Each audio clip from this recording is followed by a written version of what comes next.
काही बोलत होती जण तो खरोखरच एखादा माणूस आहे. तो टेडीच तर होता तिच्याजवळ, ज्याच्याशी ती मनमोकळेपणाने बोलू शकत होती, ज्याच्यासोबत ती तिचं सुखदुःख वाटून घेऊ शकत होती. अद्विका आपला चेहरा उतरवून बसली होती. तेवढ्यात थरा खोलीत येत म्हणाली, तू हे लग्न का करतेस? तोडून का नाही टाकत हे लग्न? धराच्या तोंडून असे शब्द ऐकून अद्विकाला धक्काच बसला. ती आश्चर्यचकित होऊन धराकडे पाहू लागली, जिच्या चेहऱ्यावरचा राग स्पष्ट दिसत होता. अद्विकाने धराकडे प्रश्नार्थक नजरेने पाहत विचारलं, काय झालं जीजी? तुला काय म्हणायचंय? मला काहीच कळत नाहीये.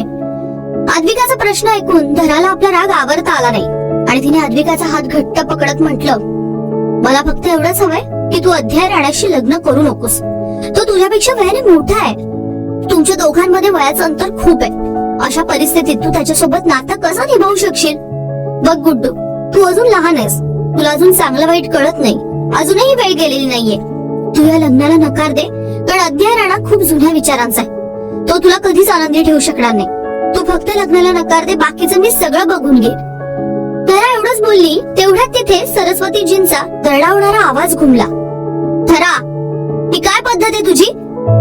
आपल्या दादी सायांचा रागाने चढलेला आवाज ऐकून धरा क्षणभर भेदरलीच. ती मागे वळणार तेवढ्यातच दादी सायांनी तिच्या गालावर एक जोरदार थप्पड लगावली. ते सगळे पाहून अद्विका तर स्तब्ध झाली होती. तिने आपल्या दादी सायांना इतक्या रागात कधीच पाहिलं नव्हतं.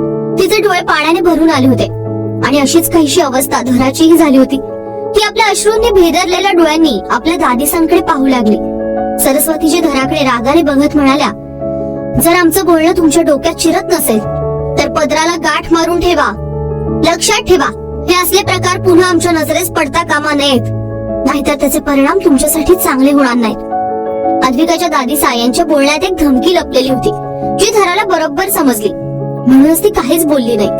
दुसरीकडे अद्विका काहीतरी बोलण्यासाठी तोंड उघडणार तेवढ्यात तिच्या दादी सायांनी तिला हातानेच थांबवलं आणि आपल्या दरडावणाऱ्या आवाजात त्या म्हणाल्या, रात्र खूप झालीये, आता तुम्ही झोपायला हवं. एवढं बोलून त्यांनी धराचा हात पकडला आणि तिला खोलीतून बाहेर घेऊन आल्या. इकडे अद्विका हुंदके देत बिछाण्यावर आडवी झाली. दुसरीकडे अध्याय यावेळी बाल्कनीत उभा होता आणि सिगरेटचे लांब लांब झुरके घेत होता. त्याच्या डोळ्यात झोपेचा लवलेशही नव्हता. त्याच्या डोळ्यांवर पुन्हा पुन्हा अद्विकाचा तो निरागस चेहरा तरळत होता. आतापर्यंत अध्यायाने कितीतरी सिगरेट ओढून संपवल्या होत्या, पण त्याला झोप येत नव्हती. एक वेगळीच अस्वस्थता जाणवत होती त्याला. अध्यायाने वैतागून सिगरेट खाली फेकली आणि पायाखाली चिरडली. मग आपल्या केसांमधून हात फिरवत तो चिडून म्हणाला, हे काय होतंय मला? मी का सारखा त्या मुलीबद्दल विचार करतोय? या मुलीने वेगळंच डोकं उठवलंय. क्लासमध्ये एक क्षण शांत बसू देत नाही आणि आताही माझ्या मनात येऊन मला त्रास देते. का होतंय माझ्यासोबत हे असं? अध्यायाने आपल्या पॅन्टच्या खिशात हात घातले आणि काही क्षण आकाशाकडे पाहिलं, जिथे काळे ढग दाटून आले होते. काही वेळ आकाशाकडे एकटक पाहिल्यानंतर अध्यायाने खिशातून आपला फोन काढला आणि व्हॉट्सअप मधला कॉलेजचा ग्रुप उघडला, ज्यात फक्त सेकंड इयरचे विद्यार्थी होते. अध्याय त्या ग्रुपच्या मेंबर लिस्ट मध्ये जाऊन नंबर स्क्रोल करत होता. तेवढ्यात त्याच्या डोळ्यासमोर अद्विकाचा नंबर आला. पुढच्या क्षणी त्याने अद्विकाच्या नंबरवर कॉल केला. इकडे अद्विका, जी शांतपणे आपल्या टेडी बेअरला कवटाळून झोपली होती, अचानक फोन वाजल्यामुळे तिची झोपमोड झाली. तिने हात पुढे करून टेबलवरचा फोन उचलला आणि त्यावर चमकणारा नंबर पाहिला.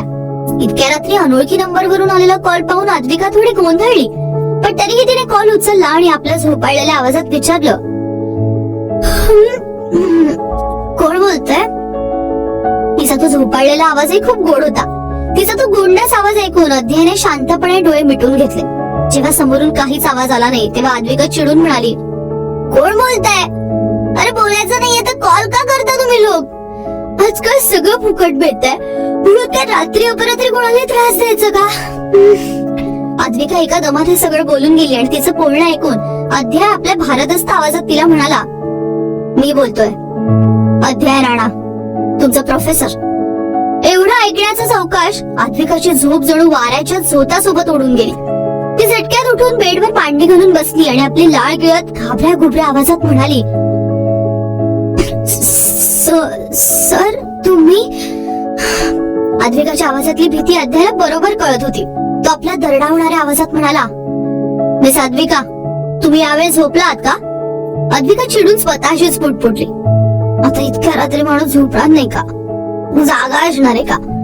अद्विका हे खूप हळू आवाजात बोलली होती. तेवढ्यात अध्याय म्हणाला, मिस अद्विका, तुम्ही काही म्हणालात का? अद्विकाने लगेच उत्तर दिलं, नाही नाही नाही सर, मी काहीच नाही म्हणाले. 2 क्षण दोघांमध्ये शांतता पसरली, पण ती शांतता भंग करत अद्वैत पुन्हा एकदा आपल्या मर्दानी आवाजात म्हणाला, मिस अद्विका, तुम्हाला नाही वाटत की तुम्ही यावेळी अभ्यास करायला हवा? रात्री अभ्यास केल्याने तुमचं अभ्यासात मनही लागेल आणि तुम्ही चांगल्या मार्काने पास सुद्धा व्हाल. आज मी तुम्हाला क्लासमध्ये प्रश्न विचारायला विसरलो. तुम्ही एक काम करा, उद्या वहीत 50 वेळा डिप्रेसेशन बद्दल लिहून आणा आणि पूर्ण क्लास समोर तुम्हाला त्याबद्दल माहिती द्यावी लागेल.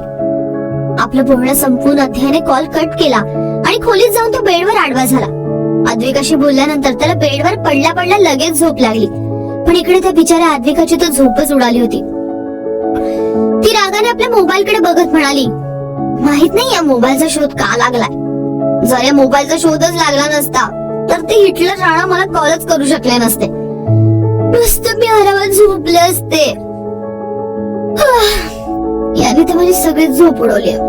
मी यांना त्रास द्यायची शपथ घेतली होती, पण इथे तर सगळंच उलट होतं. देव जाणे हा माझा पिच्छा कधी सोडणार आहे. अद्विका उदास मनाने बेडवरून उठली आणि आपल्या स्टडी टेबल कडे गेली. तिने आपली वही उघडली आणि डिप्रेसेशन बद्दल लिहायला सुरुवात केली. अद्विकाच्या डोळ्यात यावेळी झोप दाटली होती. तिच्याकडून काहीच लिहिलं जात नव्हतं, पण अध्यायाच्या भीतीने ती गपचूप लिहित होती. अद्विका लिहिता लिहिता निरागसपणे म्हणाली, हे हिटलर राणा किती खडूस आणि वाईट आहेत. माझ्यासारख्या निरागस मुलीवर यांना जराही दयाने आली का? आता सांगा, 50 वेळा लिहिणं हे काय सोपं काम आहे का? मी यांचा कॉल उचलायलाच नको होता. अद्विका तोंड पाडून आपलं काम करू लागली. दुसरीकडे धरा यावेळी आपल्या खोलीत बसली होती. तिचे डोळे अश्रूंनी भरले होते. आयुष्यात आज पहिल्यांदा तिच्या दादी साईने तिच्यावर हात उचलला होता. धरा इच्छा असूनही ती गोष्ट विसरू शकत नव्हती. ती रडतच होती. तेवढ्यात अमिषाची खोलीमध्ये आल्या. आता रडून काय फायदा? कर अजून समाजसेवा. तुझ्या याच चांगुलपणाचं फळ मिळालंय तुला. आपल्या मासा यांचं बोलणं ऐकून धरा त्यांच्याकडे आश्चर्याने पाहू लागली. तेवढ्यात अमिषाजी तिच्या जवळ येऊन बेडवर बसल्या आणि म्हणाल्या, इतकं चकित व्हायची गरज नाहीये. पाहिलं मी कसं मासा यांनी तुझ्यावर हात उचलला, फक्त आणि फक्त त्या अद्विकामुळे. अमिषाजी एवढंच बोलल्या आणि धरा त्यांचं बोलणं मध्येच तोडत म्हणाली, तसं नाहीये मासा, तुमचा गैरसमज होतोय. यात गुड्डूचा काही दोष नाहीये. ती तर धरा पुढे काही बोलणार त्याआधीच अमिषाजीने तिचा चेहरा आपल्या हातात घेत प्रेमाने म्हटलं, तू खूप बोललीयस बिटिया. ही अद्विका खूप चलाक आहे. लहानपणापासून आजपर्यंत सगळ्यांची लाडकी बनून फिरते. घरातल्या सगळ्यांनी तिला नेहमीच तुझ्यापेक्षा जास्त महत्व दिलंय. आता आजच बघ, मासा यांनी तिच्यामुळे तुझ्यावर हात उचलला, पण त्या मुलीच्या तोंडून एक शब्दही नाही निघाला. तू तर तिचं भलंच इच्छितेस ना, पण तिने काय केलं?